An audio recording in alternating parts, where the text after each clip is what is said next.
Assalamualaikum warahmatullahi wabarakatuh. Saya Muhammad Hussein Permadi dari kelompok 1 Matkul Algoritma Pemrograman Lanjutan. Sebagai perwakilan dari kelompok, di sini saya akan menjelaskan mengenai algoritma Dijkstra. Sebelum kita masuk ke pembahasan utama, kita perlu mengetahui terlebih dahulu apa itu algoritma. Algoritma berasal dari kata algorism yang diambil dari nama penulis buku Arab yang terkenal, yaitu Abu Ja'far Muhammad Ibnu Musa Al-Khawarizmi, atau yang lebih kita kenal sebagai Al-Khawarizmi. Adapun pengertian algoritma adalah kumpulan instruksi atau perintah yang dibuat secara jelas dan sistematis berdasarkan urutan yang logis untuk menyelesaikan suatu masalah. Jadi, dapat kita simpulkan algoritma adalah suatu langkah-langkah yang terstruktur yang digunakan untuk menyelesaikan suatu masalah. Kemudian, kita akan membahas komponen algoritma. Yang pertama, ada finiteness atau keterbatasan. Artinya, algoritma harus berakhir setelah jumlah langkah tertentu. Tidak boleh berjalan terus-menerus tanpa henti. Jadi, algoritma harus mempunyai titik akhir yang jelas. Yang kedua, ada definiteness atau kejelasan. Setiap langkah dalam algoritma harus jelas, tidak ambigu. Instruksi harus bisa dimengerti dan dilakukan dengan tepat oleh siapapun, baik manusia ataupun oleh mesin. Kemudian, yang ketiga ada input atau masukan. Algoritma harus memiliki data awal yang dibutuhkan untuk memulai proses. Input dalam algoritma ini bisa satu atau lebih, dan merupakan bahan dasar untuk menyelesaikan masalah. Kemudian, yang keempat ada output. Setelah proses selesai, algoritma harus memberikan hasil akhir atau output yang sesuai dengan tujuan dari algoritma tersebut. Output inilah yang menjadi jawaban atau solusi dari masalah yang sedang dihadapi oleh algoritma tersebut. Nah, kemudian yang terakhir ada effectiveness atau efektivitas. Setiap langkah dalam algoritma harus efektif dan dapat dilakukan dalam waktu yang terbatas. Tidak boleh ada langkah yang tidak bisa dilaksanakan atau terlalu rumit untuk diproses secara logis. Nah, kemudian kita akan langsung masuk ke pembahasan utama, yaitu algoritma Dijkstra. Apa itu algoritma Dijkstra? Algoritma Dijkstra adalah metode yang digunakan untuk mencari jalur terpendek dari satu titik awal ke semua titik lainnya dalam sebuah graf.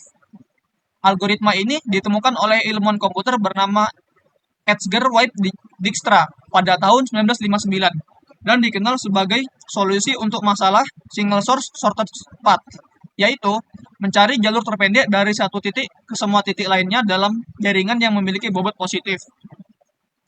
Untuk cara kerja algoritma Dijkstra, yang pertama, dia akan melakukan inisialisasi, yaitu menentukan simpul awal. Simpul awal ini diberi nilai jarak 0, sementara semua simpul lainnya diberi nilai jarak tak terhingga. Kemudian, dari simpul awal, periksa semua simpul tetangga dan hitung jarak total dari simpul awal ke simpul tersebut. Kemudian, yang kedua, memperbarui jarak minimum. Jika jarak yang baru dihitung lebih kecil daripada jarak sebelumnya, perbarui jarak minimum simpul tersebut. Setelah itu, tandai simpul sebagai terkunci. Setelah semua tetangga simpul diperiksa, simpul ini ditandai sebagai terkunci atau sudah diperiksa, dan algoritma akan beralih ke simpul berikutnya dengan jarak terpendek yang belum diperiksa. Nah, proses ini akan berulang-ulang terus sampai semua simpul telah diperiksa atau jarak terpendek ke simpul tujuan telah ditemukan. Langsung saja kita membahas kelebihan dan kekurangan algoritma Dijkstra. Yang pertama ada kelebihan, yaitu efisiensi. Algoritma Dijkstra dapat menemukan jalur terpendek dengan efisien, bahkan pada graf yang besar dan kompleks. Kemudian untuk kelebihan yang kedua ada keakuratan. Algoritma ini menghasilkan jalur terpendek dengan bobot yang optimal, sehingga dapat diandalkan dalam banyak kasus. Kemudian yang ketiga, pengaplikasian yang luas. Dijkstra dapat diterapkan dalam berbagai konteks, seperti rute perjalanan, jaringan komputer, perencanaan logistik, dan banyak lagi. Kemudian yang keempat, ada deterministik. Algoritma Dijkstra selalu menghasilkan hasil yang konsisten, karena tidak melibatkan unsur acak dalam prosesnya. Hal ini berarti, walaupun kita melakukan proses selama berkali-kali, dia akan tetap menghasilkan hasil yang konsisten. Kemudian untuk kekurangannya, yang pertama, algoritma Dijkstra tidak dapat bekerja dengan baik jika terdapat bobot negatif pada graf. Karena perhitungannya dapat menghasilkan hasil yang tidak tepat. Kemudian yang kedua, kompleksitas kompleksitas pada graf yang besar. Pada graf yang sangat besar, algoritma ini dapat menjadi lambat dan memakan banyak sumber daya. Karena algoritma Dijkstra mengecek satu persatu simpulnya, yang menyebabkan prosesnya menjadi sangat lambat.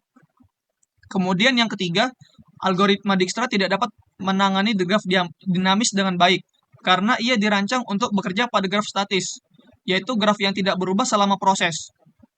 Lebih jelasnya, algoritma Dijkstra memilih simpul dengan jarak terpendek yang belum dikunjungi, sehingga jika ada perubahan, maka perhitungan sebelumnya bisa menjadi tidak valid. Di mana algoritma Dijkstra dapat diimplementasikan? Yang pertama, dia dapat diimplementasikan di dalam sistem navigasi. Algoritma Dijkstra dapat digunakan untuk menemukan rute terpendek antara dua lokasi pada peta. Kemudian yang kedua ada jaringan komputer. Algoritma Dijkstra dapat digunakan untuk menghitung jalur tercepat dalam suatu jaringan komunikasi. Kemudian yang ketiga ada perencanaan logistik. Di sini algoritma Dijkstra dapat digunakan untuk menentukan jalur terpendek pada pengiriman barang. Nah, dan yang terakhir, algoritma Dijkstra juga dapat digunakan pada permainan. Di sini, algoritma Dijkstra dapat digunakan untuk menemukan jalur terpendek dalam permainan seperti game strategi ataupun teka-teki. Oke, kita langsung lanjutkan saja ke bagian studi kasus. Di sini ada studi kasus pertama, yaitu perusahaan ekspedisi jalur kilat adalah penyedia layanan pengiriman barang yang terkenal efisien. Mereka memiliki jaringan pusat sortir dan stasiun transit di berbagai titik di sebuah kota besar. Pada suatu pagi, seorang kurir menerima tugas mendesak, mengantarkan sebuah dokumen penting dari pusat sortir utama ke kantor pusat klien secepat mungkin. Kurir tersebut memiliki peta digital yang menampilkan semua titik dan jalur penghubung, beserta waktu tempuhnya dalam menit. Berikut visualisasi peta digital kurir untuk sampai ke tujuan.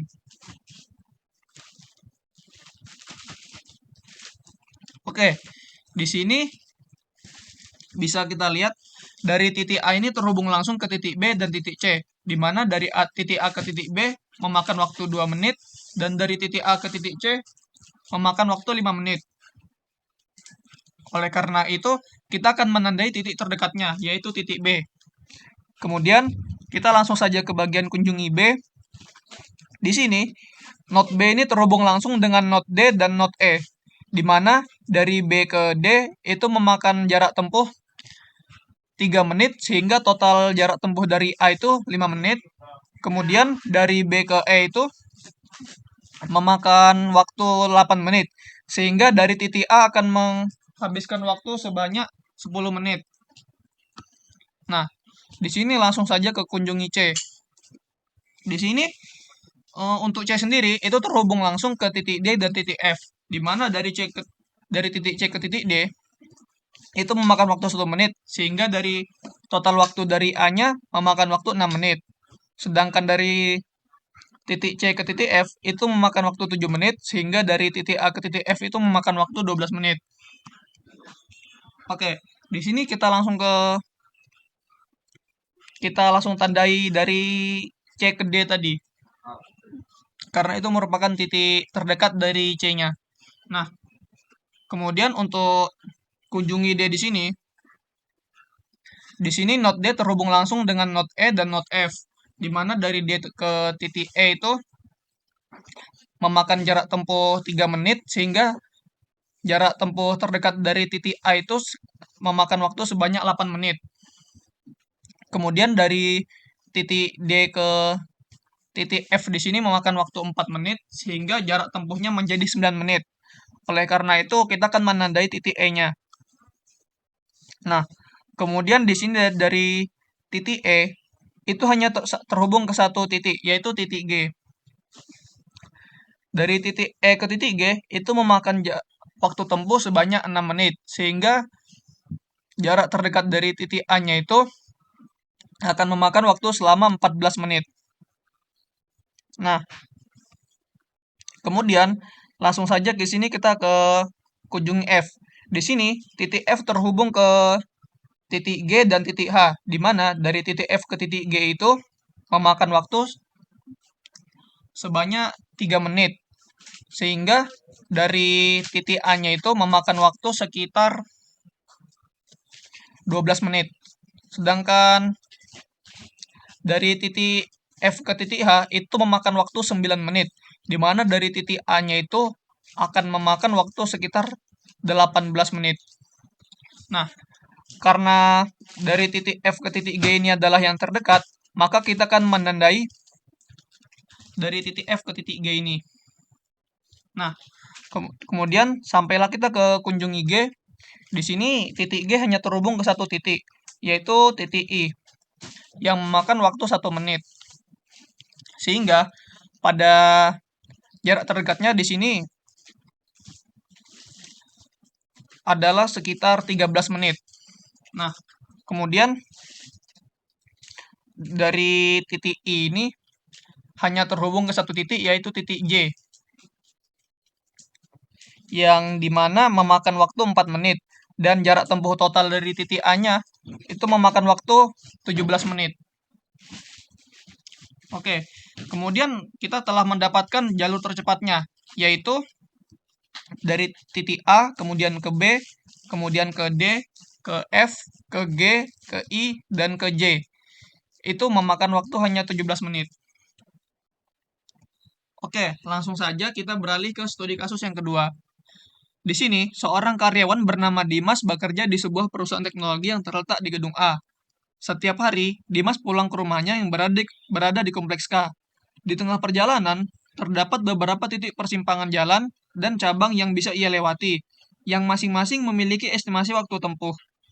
Dimas ingin mencari jalur tercepat dari kantor A ke rumah agar ia bisa menghindari kemacetan dan pulang lebih cepat. Langsung saja, di sini kita mengunjungi A. Di sini A terhubung oleh not B dan not C, yang dimana dari A ke C itu memakan waktu tempuh 8 menit perjalanan, dan dari not A ke not B memakan waktu 9 menit perjalanan. Langsung saja kita tandai not C-nya. Nah, kemudian di sini kita kunjungi C. Not C di sini hanya terhubung ke satu not, yaitu not F dengan jarak tempuh 2 menit perjalanan.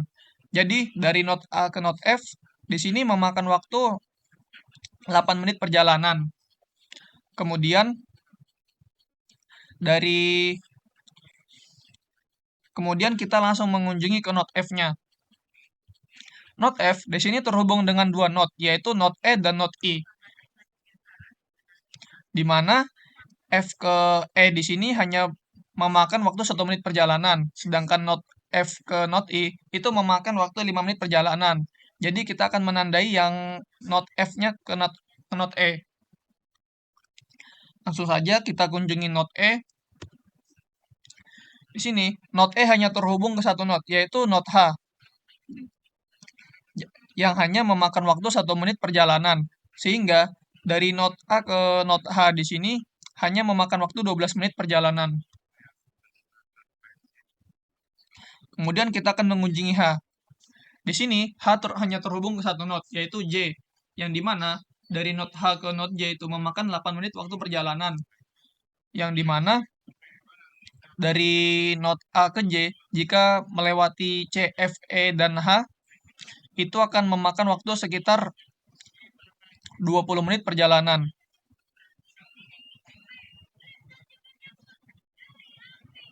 Kemudian kita akan mengunjungi not B.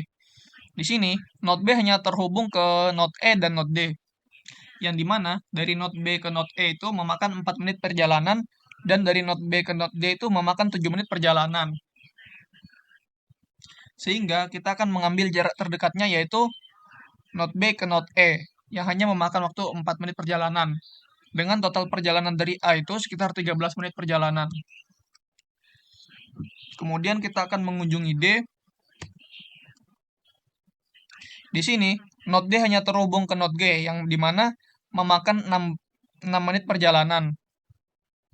Sehingga, jika dari A ke G itu melalui not B, maka akan memakan waktu paling cepat sekitar 22 menit perjalanan. Langsung saja kita ke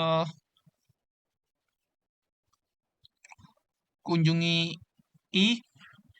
Di sini I hanya terhubung ke satu node, yaitu node J, di mana dari node I ke node J ini hanya memakan waktu 1 menit perjalanan.